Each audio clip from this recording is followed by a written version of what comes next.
ये बागेश्वर यात्रा जो निकल रही है, ये सभी सनातनियों की एक यात्रा है। इसमें किसी भी वर्ग में जो बांटने का प्रयास किया जा रहा है कि एससी, एसटी, ओबीसी, जनरल, ऐसा कुछ भी नहीं है। ये सभी सनातनियों की यात्रा है और जो लोग इसका विरोध कर रहे हैं, यहाँ पूरे प्रदेश में, पूरे देश में जो विरोध करने का काम कर रहे हैं कुछ चुटभैये लोग, तो मैं आपको सीधे तौर पे कहना चाहूँगा, उस यात्रा के आसपास भी अगर दिखाई दिए तो इन तोतों का पता नहीं लगेगा, ये तोते कहाँ दाना चुगकर उड़ गए।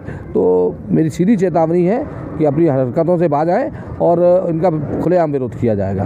देखिए, मैं आपको फिर दोबारा से कहूँगा, पार्टी से हमारा कोई लेना देना नहीं है, क्योंकि पार्टी के लोग देखिए एक बंधे हुए लालच में जुड़े हुए लोग हैं। इनको लालच है सत्ता का, ये सत्ता को पाने के लिए कुछ भी कर सकते हैं। और हमारा सीधा सनातन की उपद्रव, दामोदर ने अपने भाई को और कुछ सुपारी देकर कुछ लोगों को इकट्ठा करके पहुंच गए। इस तरह से अगर आप विरोध करेंगे, आप जब विरोध करना जानते हैं तो विरोध सहना भी जानिए।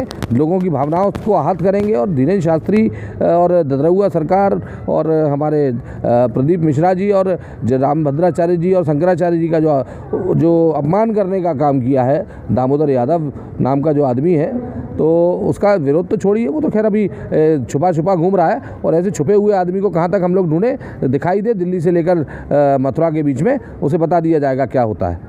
गोविंद सिंह जी का बयान निश्चित तौर पे मानिएगा राजनीति से ओतप्रोत है। और आपको एक बात और मैं क्लियर कर दूं कि परोक्ष रूप से इसमें कांग्रेस ही नहीं, इसमें बीजेपी भी सम्मिलित है। इसमें सारे दल सम्मिलित हैं जो परोक्ष रूप से इसको हवा दे रहे हैं, इस पूरे मामले को जो इनको बढ़ावा दे रहे हैं। वरना ये कोई इतना बड़ा आदमी नहीं है कि इसको दबाने के लिए 2 सिपाही बहुत हैं। इसके लिए आवश्यकता नहीं पड़ेगी कि मध्य प्रदेश शासन को पूरे को उतरना पड़े, ज़बरदस्ती इसको बढ़ावा दिया जाए। मैं आपको एक बात बहुत स्पष्ट करूं, अगर ऐसी उनकी अच्छी इच्छा थी तो वाल्मीकि से उनके भी सुपुत्र हैं, उनकी भी शादी की जा सकती थी। और अगर इतनी ज़्यादा वो आत्मीयता रखते हैं तो अभी भी करवा सकते हैं। उनके परिवार में बहुत सारे लोग हैं और ये मेरे ख्याल में अच्छी शुरुआत होगी। उन्हें अपने बड़े नेताओं से राहुल जी की शादी भी वाल्मीकियों में करके देखें। राहुल गांधी की शादी भी अभी होने को बकाया है और मैं चाहता हूँ कि वाल्मीकियों में शादी करके एक नया उदाहरण प्रस्तुत करें देश के सामने, और ऐसा होना भी चाहिए। एक नहीं है कि वो धीरेन्द्र शास्त्री पर डायरेक्ट सीधे हमारे संतों पर आक्रमण करें, और उन्हें इससे बचना चाहिए। और मैं ये कहूँगा सभी दलों को बचना चाहिए जो प्रत्यक्ष और परोक्ष रूप से, दोनों ही दलों का कहूँगा मैं, प्रत्यक्ष और परोक्ष रूप से जो दोनों दल मिलकर सनातनियों का नुकसान करने का काम कर रहे हैं, उन दोनों दलों को बचना चाहिए, क्योंकि इसके परिणाम बड़े घातक होंगे। वो परिणाम से अभी वो भी अछूते नहीं रहेंगे दोनों दल। मैं दोनों बड़े दलों को कहूँगा, दोनों दल अछूते नहीं रहेंगे इन पर।